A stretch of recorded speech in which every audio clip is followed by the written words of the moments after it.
Hello guys, আসসালামু আলাইকুম। সবাই কেমন আছেন? আশা করি ভালো আছেন। আমি আল্লাহর রহমতে অনেক ভালো আছি।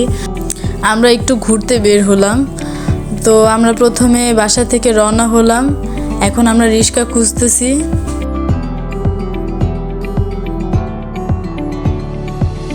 সাথে ছিল আমার ছোট ভাই, আমার মা এবং আবি। তারপর আমাদের বাসার মেন রোডে চলে আসলাম রিক্সার জন্য। এই যে এখন আমরা রিক্সার মধ্যে উঠব।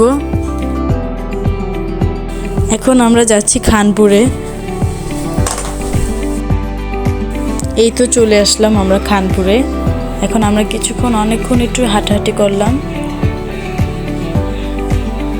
আমার ছোটো ভাই একটু লজ্জা পাচ্ছিল, কারণ ওইখানে অনেক মানুষ ছিল। 16 ডিসেম্বর উপলক্ষে অনেক মানুষ ওইখানে এসে ঘুরতেছিল, আমরাও ঘুরতেছিলাম।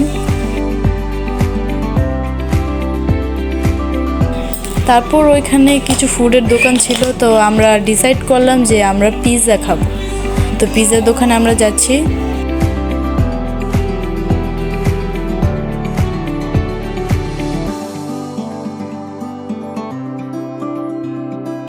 এই তো গাইস, আমরা চলে আসলাম পিৎজাপুরের পিৎজা খেতে। এখানের পিৎজা নাকি অনেক বিখ্যাত, তো আমরা আজকে ফার্স্ট ট্রাই করছি। আমরা এখানে 8 ইঞ্চির যেই পিৎজাটা সেটাই ট্রাই করলাম। এখানে আমাদের যে ওয়েটার ছিল, সেই ওয়েটারটি আমাদের 5টি পিৎজা থেকে একটি পিৎজা তিনি ভুলবশত ফালিয়ে দেন। পরে সেটা রিটার্ন করে একটা বাটির মধ্যে এনে দেন। তো যাই হোক, আমাদের খাওয়া দাওয়া শেষ, পেট একদম ফুল। ভেবেছিলাম আরও অনেক কিছু খাবো, কিন্তু দেখি পিৎজা খেয়ে আমাদের পেট পুরো ফুলে গেছে। তো যাই হোক, এখন আমরা একটু হাঁটাহাঁটি করছিলাম। সন্ধ্যা হয়ে গেছে, ভাবছি বাসায় চলে যাব। তো আমার ভাইয়ের আবার একটা কলম পছন্দ হয়েছিল, সেই কলমটা দেখে খুব ভায়না করছিল, তাই আমরা ওইখান থেকে একটা কলম কিনে দিয়েছিলাম। তারপর ভাবছি আমরা এখন বাসায় নয়, আমরা আরেকটা জায়গায় যাব। সেটা দেখার জন্য তোমরা একটু কিছুক্ষণ ওয়েট করো। এই যে আমরা রিক্সা দিয়ে যাচ্ছি।